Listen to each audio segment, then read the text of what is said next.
या बातमीचे प्रायोजक आहेत हॉटेल रोहित। पंढरपुरात दुसऱ्याच महिलेला उभे करून विधवा महिलेच्या मालकीचा प्लॉट परस्पर खरेदी केल्याप्रकरणी 6 आरोपींना मंगळवारपर्यंत पोलीस कोठडी मिळाली आहे।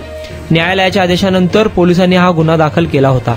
सरस्वती मसू माने, भैया बंडू अवघडे, नीता महादेव भालेराव, राजू विठ्ठल खंडाळे, सुनील औदुंबर पाठुळे, शशिकांत दिगंबर आटकळे अशी कोठडी मिळालेल्या आरोपींची नावे आहेत। हर्षदा हेमंत शुक्ल या महिलेचा पंढरपूर नगरपालिका हद्दीतील ईसबावीत प्लॉट होता। हर्षदा या वयोवृद्ध असल्याचा गैरफायदा घेत आरोपींनी तिचे बनावट आधार कार्ड आणि इतर कागदपत्रे तयार केले आणि फिर्यादी हर्षदा हेच आहेत यासाठी दुसऱ्या महिलेला उभे करून पंढरपूर दुय्यम निबंधक कार्यालयात प्लॉटची परस्पर खरेदी केली। त्या प्लॉटवर आरसीसी बांधकामही झाले। हर्षदा यांनी पंढरपूर पोलीस ठाण्यात धाव घेतली। पोलिसांनी दखल न घेतल्याने अखेर त्यांनी ॲडव्होकेट इंद्रजित परिचारक व ॲडव्होकेट ओंकार बुरकुल यांच्यामार्फत न्यायालयात धाव घेतली।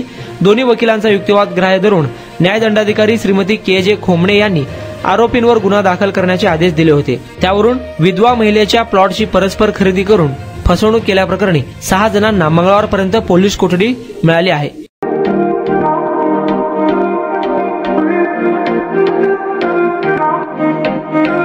सोलापुरात व्हेज नॉन व्हेज जेवण मिळण्याचं एकमेव ठिकाण हॉटेल रोहित। चवीला टेस्ट हॉटेल रोहितचे जेवण बेस्ट।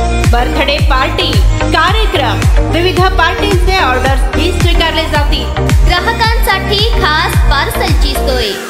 आमचा पत्ता हॉटेल रोहित, 7 रस्ता अपोजिट कारीगर पेट्रोल पंप, सोलापूर।